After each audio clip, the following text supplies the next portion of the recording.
What Can We Do About the Opioid Crisis? A presentation by Paul Brackey. Author, publisher American Leadership Books.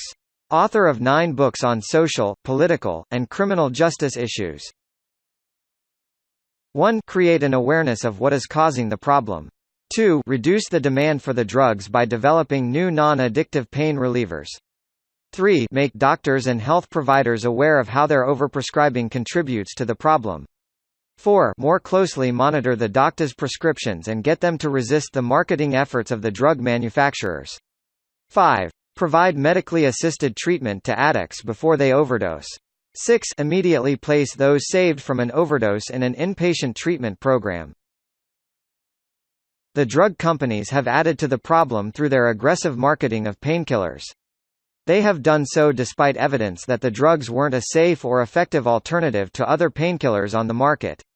The recent lawsuit against the maker of OxyContin shows how the drug companies used this marketing to sell their drugs. The drug companies repeatedly exaggerated the safety and benefits of their products. They supported advocacy groups and education campaigns promoting the use of opioids.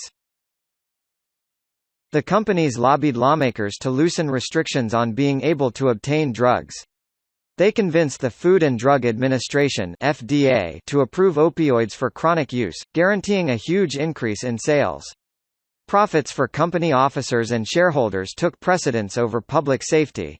Besides Purdue Pharma, the maker of OxyContin, other drug companies have included Endo, Teva, and Abbott Labs.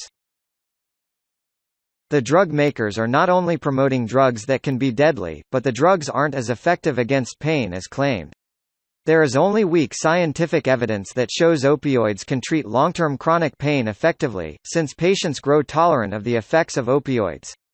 But much evidence shows that prolonged opioid use can lead to bad complications, such as a higher risk of becoming addicted, overdosing, or dying. Thus, the risks and downsides of taking opioids are much greater than any benefits for most patients suffering from pain or taking opioids for any other reason.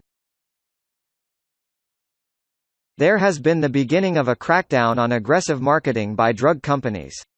In 2007, Purdue Pharma and 3 top executives were hit with over $630 million in federal fines for misleading advertising.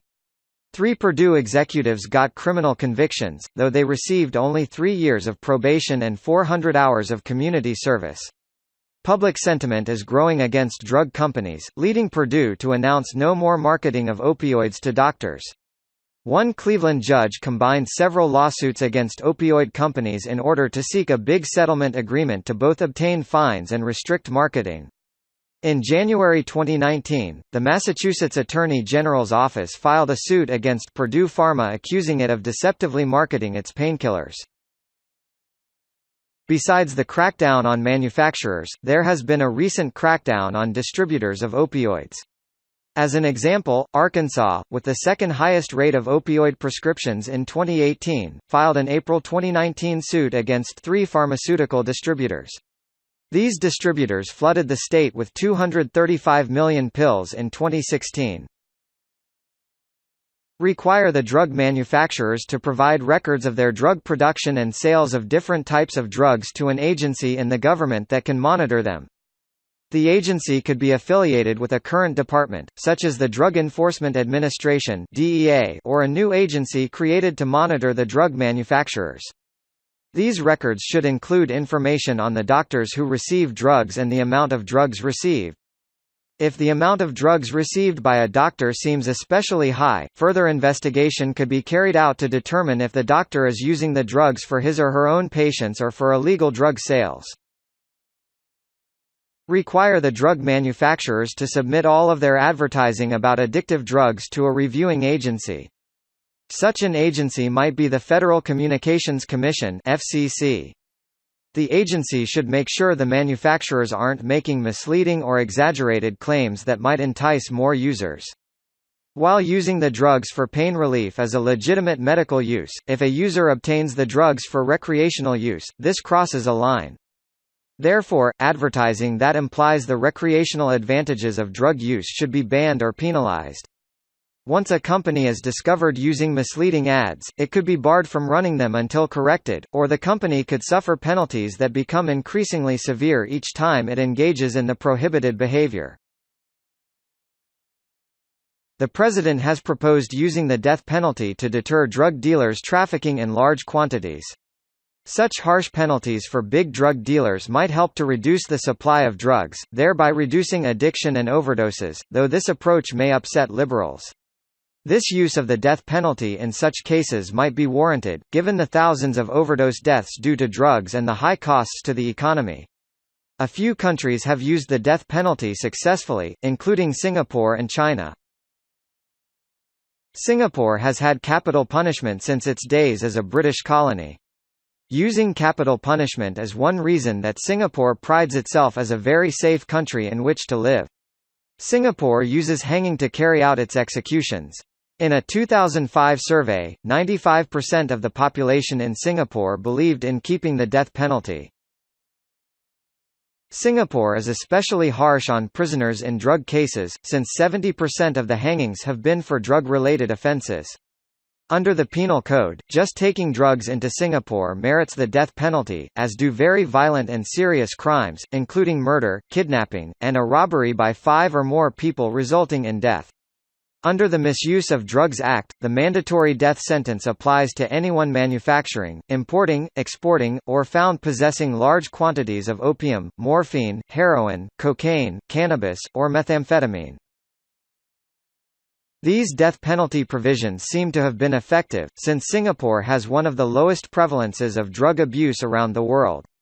The government and citizens believe its policy has helped to keep Singapore safe. The government believes the death penalty for the most serious crimes, including drug offences, sends a strong message of deterrence to potential offenders. The success in Singapore has inspired some American elected officials since 2012 to urge applying the Singaporean model in the U.S. These officials include Michael Bloomberg, former New York City mayor, and high-profile Republican, Newt Gingrich. China has also had a long history of capital punishment for murder and drug trafficking. China had a big opium addiction problem due to the British importing opium from India during the 19th century to make profits and pacify the population. The British won 2 opium wars in the 19th century. By 1906, there were 13.5 million opium addicts in China out of a 400 million population, 27% of adult males. Due to its crackdown on drugs, China greatly reduced its opium problem. China imposed the death penalty to dissuade drug trafficking, and it conducts the sentencing of these executions in public followed by an execution elsewhere, with widespread public support. Since the death penalty for drug traffickers has worked well in Singapore and China, the president has suggested this penalty might work well in the U.S. for trafficking in opioids. Possibly it might be extended to cocaine and amphetamines, which cause significant overdose deaths. However, given the lucrative profits in the drug trade, it is hard to imagine that drug kingpins and gangs in Mexico, Central America, and Colombia would be deterred by the threat of a death penalty. Instituting the death penalty for low-level dealers and mules also wouldn't work here, since they are low down on the supply chain, and many are struggling with addiction or poverty or both. However, they could be recruited as informants to identify higher-ups in the drug trade. The death penalty is unlikely to work for the manufacturers, distributors, and prescribers of prescription painkillers, because they have the finances to bring in attorneys, and they can tie up investigations and court actions for years. While the death penalty has worked well in some countries, it probably won't work well in the U.S. It would be too difficult to implement, given the resistance from the drug cartels and the manufacturers, distributors, and prescribers of opioid painkillers. The death penalty wouldn't deter drug kingpins, since they are making so much money. The low-level dealers and mules are more like victims, so they don't merit the death penalty. Thus, the death penalty here would be unlikely to succeed in decreasing the supply of opioids. Still, the president should be credited for raising the issue of possibly instituting a death penalty for drug dealers. Previous books and chapters on the opioid crisis in the U.S. Dealing with crime by illegal immigrants and the opioid crisis. Chapters in Crime in America. Uncertain Justice. For more information, American Leadership Books. Little Rock, Arkansas. www.americanleadershipbooks.com. Info@americanleadershipbooks.com